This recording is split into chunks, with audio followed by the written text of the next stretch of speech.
Jumpa lagi di channel kita semua, jangan lupa like, komen, share, dan subscribe.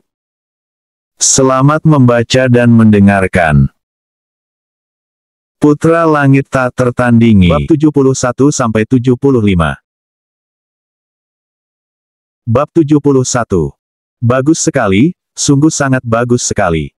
Keponakanku yang hanya seorang gadis kecil, berani berteriak padaku demi membela seorang pengawal. Kenapa aku merasa kalian jadi lebih mirip ayah dan anak, daripada pengawal dan majikannya? Kata Minglan sembarangan. Apa yang sedang kau katakan, kakak ipar? Tiba-tiba suara seorang wanita terdengar menegur Minglan dari dalam rumah. Wanita itu tidak lain adalah Lu Qianyi, ibu Lu Qian. Adik ipar, aku hanya mengatakan sesuai dengan apa yang terlihat, apakah aku salah? Jawab Minglan membela diri. Lagi pula, ibu juga diam saja. Tampaknya ibu menyetujui perkataanku. Tambah Minglan. Tidak kakak ipar, kau salah. Ibu bukan menyetujuimu. Ibu diam, karena ibu tahu istri dan putriku adalah gadis baik-baik. Ibu juga tahu Master Lin Jia adalah seorang master terhormat, yang tidak akan mudah tergoda oleh bujuk rayu seorang wanita murahan. Sindir seorang pria dari luar. Kali ini 3 orang pria muncul dari parkiran dan berjalan ke pintu depan, tempat mereka berbincang saat ini. Sementara yang berbicara itu adalah Bai Yinping, suami Qianyi sekaligus ayah Lu Qian. 2 orang yang bersamanya tentu saja adalah Bai Guanping kakaknya, dan Bai Guanxing putra kakaknya. Berhati-hatilah dengan perkataan yang keluar dari mulutmu, kakak ipar. Jangan sampai mulut kakak sendiri yang nanti menjadi penyebab kakak celaka. Kata Yinping memperingatkan. Ia sudah sangat hafal dengan sikap kakak iparnya itu. Untung saja kakak dan keponakannya tidak pernah bersikap seperti istri dan ibunya ini, jika tidak, mungkin Yinping sudah mengusir mereka dari rumah itu. Yinping sendiri tahu banyak tentang kebusukan kakak iparnya, seperti diantaranya adalah, usahanya untuk merayu Master Lin Jia. Juga kecurangan yang ia lakukan di perusahaan, bahkan Yinping pernah beberapa kali menemukan perhiasan dari perusahaannya hilang, dan tiba-tiba muncul di pasaran atas nama keluarga Ming, namun dia tetap diam dan tidak ingin mempermasalahkan hal-hal kecil seperti itu. Ia juga tahu, kakak iparnya itu sangat berambisi untuk memegang kekuasaan tertinggi di keluarga Bai, dia bahkan pernah mencoba mempengaruhi ibunya agar membenci dirinya dan keluarganya. Untung saja, Bai Yuquan tidak mudah terpengaruh. Selain itu, Yinping juga mengetahui jika kakak iparnya itu pernah mencoba mendekatkan keponakannya, putra kakak keduanya Ming Han, yang bernama Ming Tianli, dengan putrinya. Tentu saja tujuannya agar keluarga Ming dapat mendominasi aset keluarga Bai sepenuhnya. Hal itu sangat mungkin terjadi, karena mereka berdua merupakan teman sekelas. Jelas saja, Yinping langsung mencegah, agar hal itu tidak terjadi. Aku tahu, aku hanya salah bicara. Kata Minglan ketakutan, ia memang masih sangat takut pada Yinping, karena bagaimanapun Yinping lah CEO dari Bai Family Jewelry Corporation, BFJC, sementara dia hanya penanggung jawab anak cabang perusahaan. Jika ia berani macam-macam, adik iparnya itu bisa mendepaknya dengan satu kata, jika itu sampai terjadi, bahkan dewan direksi perusahaan pun, juga tidak akan mampu membelanya. Cukup, kita tutup masalah ini sampai di sini. Aku lelah, aku tidak mau ada ribut-ribut. Suara tua Bai Yuquan, akhirnya menengahi. Lu Qian, coba lanjutkan ceritamu, siapa yang berani menculik cucu kesayangan nenek? Tanya Yuquan lembut.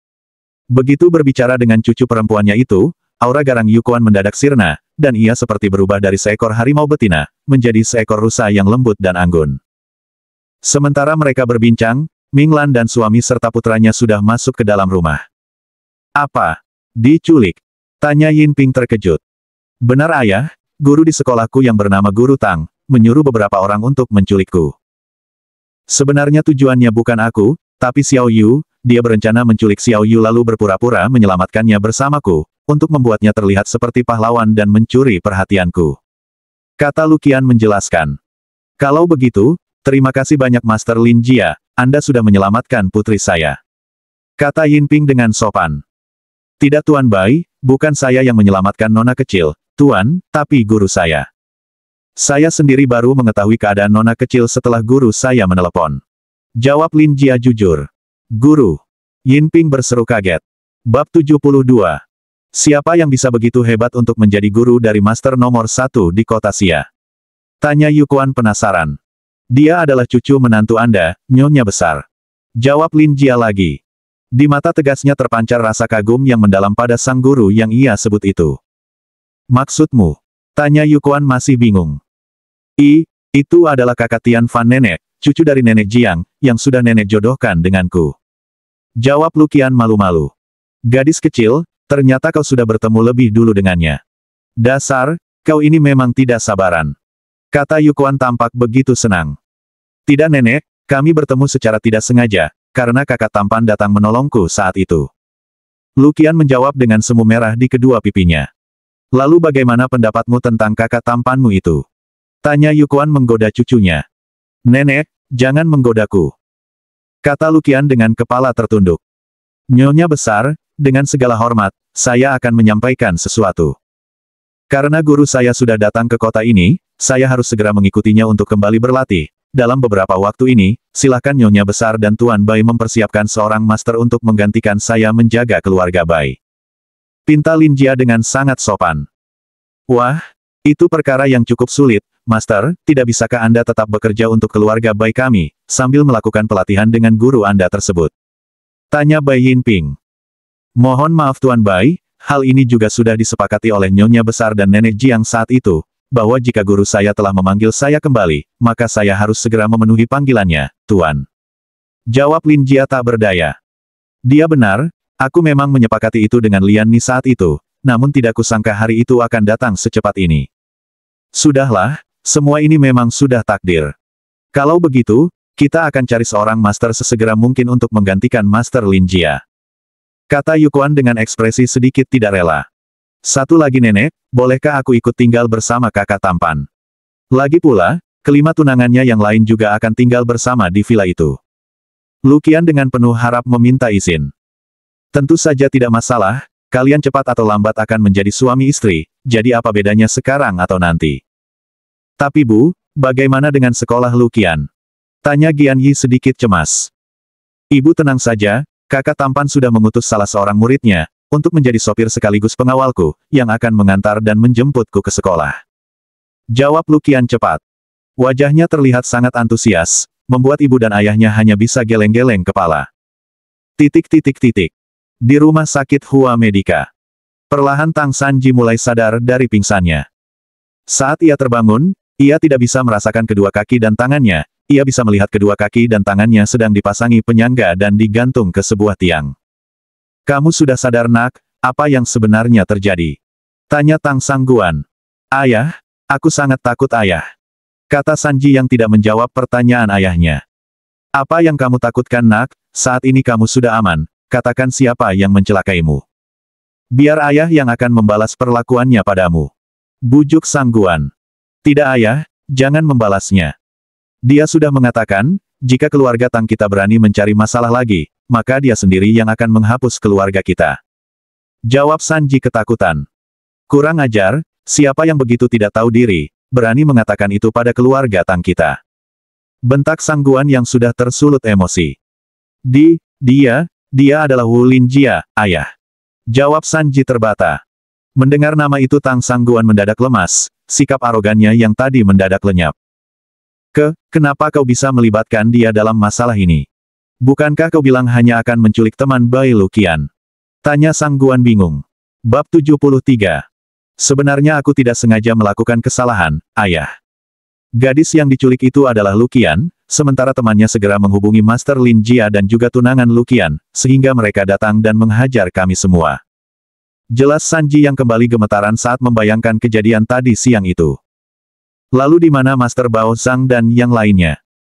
Aku juga tidak tahu ayah, yang aku tahu, tunangan Luqian itu, menendang adik Master Bao Zhang hingga tak sadarkan diri, hanya dengan satu tendangan dan hanya membutuhkan waktu beberapa detik saja. Setelahnya aku bahkan sempat melihat Master Bao Zhang berlutut ketakutan di depannya, Master Lin Jia juga terlihat begitu menghormati pria itu. Lanjut Sanji lagi. Siapa pria itu, bagaimana bisa dua orang ahli bela diri begitu hormat padanya? Kata Sangguan sambil berpikir keras. Dalam perjalanan ke keluarga Lin, Tian Fan membawa serta Qi Jian dan Xiao Yu bersamanya, sementara Mei Ling dan Ran berangkat dengan mobil Mei Ling. Tak lama kemudian mereka telah sampai di selatan. Kenapa mereka mengunjungi keluarga Lin terlebih dahulu? Itu karena Tian Fan berpikir kalau dia harus mengantar Lin Xiaoyu pulang tepat waktu, jika tidak keluarganya pasti akan cemas, sementara hal tersebut tidak akan berlaku pada Mei Ling. Tian Fan juga teringat, jika dia sudah berjanji akan menemui ayah Mei Ling untuk berdiskusi tentang ilmu medis, tentu saja itu akan memakan waktu lebih lama. Sekarang, mobil mereka sudah sampai di sebuah perumahan yang tidak begitu mewah, tampaknya ini hanya perumahan kelas menengah. Saat mobil mereka mulai mendekati sebuah rumah, entah kenapa Qi Jian merasa rumah ini sedikit familiar. Ini, bukankah ini rumah Paman Lei Long? Adik keenam, apa hubunganmu dengan Paman Lei Long? Tanya Qi Jian. Kakak pertama, Lin Lei Long adalah ayahku, apa kakak pertama mengenal ayahku? Jawab Lin Xiaoyu bingung. Sebenarnya Paman Lei Long adalah adik sepupu ibuku. Artinya Lin Mixue adalah kakakmu. Tanya Qi Jian lagi. Benar kak, bagaimana kakak tahu? Tanya Xiaoyu makin penasaran dan sedikit keheranan. Bibi Xinru sering mengajaknya saat pertemuan keluarga, jadi kami sedikit saling mengenal. Kata Qi Jian menjelaskan. Apakah ibu kakak adalah Bibi Lin Qi? Tanya Xiaoyu. Benar adik keenam, tak kusangka ternyata kita adalah sepupu jauh. Kata Qi Jian antusias. Maafkan aku yang lancang dan tak mengenali keluarga, kakak. Kata Xiaoyu dengan sangat hormat. Singkat cerita mereka sudah tiba, dan Xiaoyu menceritakan semuanya, lalu ia meminta izin untuk tinggal bersama Tian Fan dan para istri lainnya. Awalnya, Lei Long merasa permintaan putrinya itu agak tidak wajar, namun setelah keponakannya mengatakan bahwa istri tertua Tian Fan adalah dirinya, dan setelah Qi Jian mengungkap sedikit identitas Tian Fan, Lei Long pun akhirnya memahami kenapa putrinya meminta hal tersebut. Dengan senang hati, dia pun akhirnya mengizinkan putrinya untuk bertunangan dengan Tian Fan dan mengizinkan putrinya untuk ikut tinggal bersama mereka di villa besar milik Tian Fan itu. Lalu Lin Xiaoyu mulai mengemasi barang-barang yang akan dibawanya saat pindah ke villa nanti. Setelah berbasa-basi sebentar, akhirnya kini mereka memutuskan untuk berangkat ke timur, ke kediaman keluarga Hua. Kali ini Dan Ran dan yang lain tidak ikut, hanya Mei Ling dan Tian Fan yang berangkat berdua ke tempat itu. Sepanjang perjalanan, Mei Ling menempel begitu erat dengan Tian Fan, ia tak henti menciumi pipi Tian Fan, menunjukkan seberapa sayangnya ia pada pria idamannya itu. Adik, ceritakan seperti apa ayahmu? Kata Tian Fan lembut. Ayah adalah seorang pria yang tegas, disiplin, dan sangat berdedikasi pada ilmu medis, namun ayah juga seorang pria yang sangat baik dan penuh kasih sayang. Jawab Hua Mei Ling. Kalau ibu? Tanya Tian Fan lagi. Kakak, ibuku sudah tiada sejak aku berusia 3 tahun. Jawab Mei Ling sedih. Bab 74. Maafkan kakak sayang, kakak tidak bermaksud membuatmu sedih. Kata Tian Fan sedikit menyesal. Tidak kakak, jika ibuku melihat aku hidup bahagia dengan pria yang baik seperti kakak Tian, ibu pasti sangat bahagia. Jawab Mei Ling sambil mengusap air matanya dan tersenyum. 10 menit kemudian mobil Audi merah itu telah memasuki kawasan rumah sakit Hua Medica. Mei Ling langsung bertanya pada resepsionis, apakah ayahnya sang kepala rumah sakit sedang berada di sana. Resepsionis itu pun menjawab, jika Dr. Hua sedang mengoperasi pasien. Akhirnya, Mei Ling memutuskan untuk membawa Tian Fan ke ruangannya dan menunggu ayahnya di sana. Sambil menunggu ayahnya kembali, Mei Ling kembali menggoda Tian Fan dan pertempuran tak terelakkan pun kembali terjadi. 2 jam kemudian. Jam sudah menunjukkan pukul 6 sore. Aktivitas yang mereka lakukan pun telah usai. Kakak Tian, mungkin sebentar lagi ayahku sudah akan kembali dari ruang operasi, bagaimana kalau kita makan bersama? Ajak Mei Ling. Baiklah, kalau begitu mari kita keluar dan temui ayahmu. Jawab Tian Fan.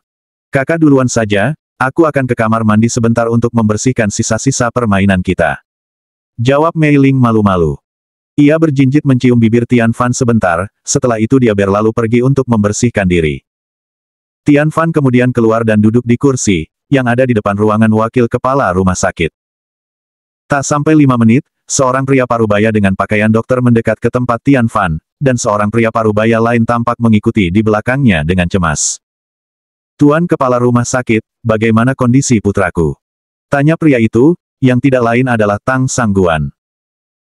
Hua Zhenhao merasa tak berdaya, ia menjawab dengan nada pasrah, maaf Tuan Tang, tampaknya kondisi putra Anda masih mengkhawatirkan, keempat tulangnya patah dengan cukup parah, setelah operasi pertama dilakukan, masih belum terlihat ada perubahan yang signifikan. Jika begini kemungkinan kedua tangan dan kaki Tuan Muda Tang akan sulit disembuhkan, bahkan jika pun bisa, itu membutuhkan waktu yang tidak sebentar. Jika saja apa Tuan Kepala Rumah Sakit? Tanya Sang Guan tidak sabar. Sebenarnya putriku mengenal seseorang yang sangat hebat dalam ilmu medis. Jika dia ada di sini dan bersedia membantu putramu, mungkin semuanya akan mudah. Jawab Zhen Hao dengan mata penuh kekaguman. Tian Fan mendengar semua percakapan mereka dengan baik, namun dia tetap diam. Dia bisa menebak jika pria yang datang itu adalah Hua Zhen Hao ayah Mei Ling dan yang satu lagi adalah ayah Tang Sanji, pria yang sudah berani menculik peri kecil kesayangannya. Tuan Hua, apakah yang kau maksud adalah putri tunggalmu Dr. Hua Mei Ling? Tebak Sang Guan. Benar sekali Tuan Tang. Jawab Zhen Hao mengiyakan. Tuan Kepala Rumah Sakit, apakah putrimu sudah punya pacar? Jika belum, bagaimana jika setelah putraku sembuh, kita atur perjodohan mereka berdua? Ajak Tang Sang Guan yang mendadak memiliki ide brilian. Belum sempat Zhen Hao menjawab, tiba-tiba terdengar suara lembut seorang gadis. Maaf Paman, aku tidak tertarik. Suara tegas Mei Ling, yang mendekat dengan rambut yang masih sedikit basah dan pakaian yang sedikit acak-acakan. Ling Ling, kapan kau datang? Kenapa rambutmu basah dan pakaianmu juga? Aku sudah datang lebih dari 2 jam lalu ayah, karena resepsionis mengatakan ayah sedang mengoperasi pasien jadi aku menunggu di ruanganku, bersama pacarku. Jawab Mei Ling jujur. Bab 75. Pacar. Iya ayah, pacarku. Dia ada di sana, dia adalah pria yang pernah kuceritakan, kau tahu dia adalah cucu satu-satunya dari 4 pendekar hebat yang tinggal di Pulau Lian Yu. Namanya Tian Fan. Bisik Mei Ling di telinga ayahnya. Mendengar itu, Zhen Hao mendadak sangat bersemangat. Putri kebanggaannya ini memang tidak pernah mengecewakannya. Jika pria dengan kemampuan medis sehebat itu menjadi menantunya, bukankah? Zhen Hao tidak bisa membayangkan hal selanjutnya, yang ia rasakan hanya kebahagiaan luar biasa. Ia segera berlari kecil mendekati Tian Fan, dengan semangat ia berkata, Tuan Tian, selamat datang di rumah sakit kami. Putriku sudah menceritakan banyak hal tentangmu, aku senang sekali akhirnya kita bisa bertemu. Tuan Kepala Rumah Sakit, Anda terlalu sopan. Jawab Tian Fan kaku, bagaimanapun pria di depannya ini adalah calon mertuanya, bagaimana dia bisa menerima kesopanan yang begitu besar, dari ayah mertuanya sendiri. Ayah, kakak Tian, kalian berdua terlalu sungkan satu sama lain. Ini sudah jam makan malam, bagaimana kalau kita makan malam bersama, ayah dan kakak Tian bisa lebih saling mengenal satu sama lain, lagi pula aku juga sangat lapar setelah pertarungan de. Tiba-tiba Mei Ling merasa kalau dirinya sudah keceplosan, kata-katanya segera terhenti dan wajahnya langsung memerah.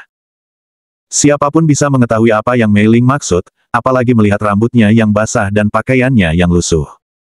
Hahaha, aku tidak menyangka putriku sudah dewasa sekarang. Kata Zhen Hao tertawa bahagia. Wajah Mei Ling makin memerah. Ayah, jangan menggodaku. Gerutu Mei Ling. Tidak sayang, mana mungkin ayah menggodamu, ayo kita adakan makan malam keluarga, sekaligus membicarakan pertunangan kalian berdua. Ajak Zhen Hao dengan senyum puas. Dia bahkan sudah lupa dengan tawaran Tang Sang Guan tadi, bahkan Tang Sang Guan sendiri, ditinggalkan membeku di tempatnya berdiri. Saat mereka hendak berjalan keluar, tiba-tiba seorang anak perempuan berlari dan memeluk kaki Tian Fan dari belakang. Paman, kenapa Paman tidak pernah datang melihat Sishi? Tanya gadis itu, yang ternyata adalah Fan Sishi. Sejak kemarin, atas pesan dari Mei Ling, Zhen Hao membiarkan Fan Sishi menginap di rumahnya, dan membiarkan salah seorang suster menjaga Sishi secara khusus dan memenuhi segala keperluannya. Ia sudah mulai merasa bosan, karena harus terus bermain sendirian sepanjang hari. Ia datang ke meja resepsionis depan untuk mencari suster yang menjaganya, karena sudah ingin pulang, namun saat itu ia mendengar kalau Mei Ling sudah kembali. Fan Sishi segera naik ke ruangan Mei Ling, kemudian ia langsung melihat paman tampan, yang sejak kemarin sudah menjadi idolanya, kemudian ia langsung berlari memeluknya. Hai, gadis kecil, kebetulan sekali. Ayo ikut kami makan, dan ceritakan pada paman petualanganmu hari ini. Kata Tian Fan sambil mengangkat Fan Sishi dan menggendongnya. Kediaman keluarga Bai 2 jam yang lalu. Luqian yang begitu antusias, ingin berangkat sore itu juga, ia tidak ingin berlama-lama berada jauh dengan kakak tampan yang begitu memanjakan dan sangat lembut padanya itu. Ayah, ibu dan neneknya merasa sangat bahagia melihat gadis kecil kesayangan mereka, begitu bersemangat. Namun ada satu orang di rumah itu yang merasa tidak senang, tentu saja itu tidak lain adalah Minglan. Hari ini ada dua kabar buruk yang ia dengar, pertama kepergian pria yang sangat membuatnya terobsesi, bahkan sebelum ia bisa menaklukkannya. Kedua keputusan Luqian yang akan tinggal dengan tunangannya, bukankah itu artinya harapannya untuk menyatukan Luqian dengan putra kakaknya akan benar-benar gagal. Kedua hal itu membuatnya benar-benar sangat kesal. Semua orang benar-benar tidak memandang aku sedikit pun, bahkan kalian berdua juga sama saja, kenapa kalian ini sama sekali tidak mau berjuang untuk masa depan keluarga kita? Gerutu Minglan pada suami dan putranya. Istriku, apa yang sedang kau bicarakan? Bukankah ibu dan Yin Ping sangat baik pada keluarga kita, apalagi yang perlu kita sesalkan? Mengapa kau selalu saja mengeluh? Jawab Guan Ping. Ayah benar Bu, selama ini keluarga kita hidup dengan berkecukupan, segala kebutuhan kita selalu terpenuhi, jadi apa masalahnya Bu? Tambah Guan Xing, mengiyakan perkataan ayahnya. Ini tentang keadilan dalam keluarga, bagaimana bisa Yin Ping itu mengelola 90% aset keluarga kita, sementara kita hanya kebagian 10%-nya saja, bukankah itu sangat tidak adil untuk kita? Kata Minglan dengan nada yang mulai meninggi. Ibu, jika nenek mendengar perkataan ibu ini, nenek pasti akan sangat marah. Kata Guan Xing mengingatkan. Sudahlah, kau tidak perlu mengajari ibu melakukan sesuatu, sekarang kita harus cari cara agar keluarga kita bisa mendominasi kekuasaan di keluarga ini. Guan Xing, apa kau tidak mengenal seorang master yang bisa kita jadikan pengganti Master Lin Jia itu? Tapi master itu harus bisa kita kendalikan. Kata Minglan lagi. Ada Bu, temanku kebetulan mengenal seorang master dari kota Shenzhen. Master itu bernama Fan Mojun. Dia adalah master nomor 1 di provinsi Qinghai, kabarnya ia sudah berada di level master selama 20 tahun. Jawab Guan Xing. Bersambung.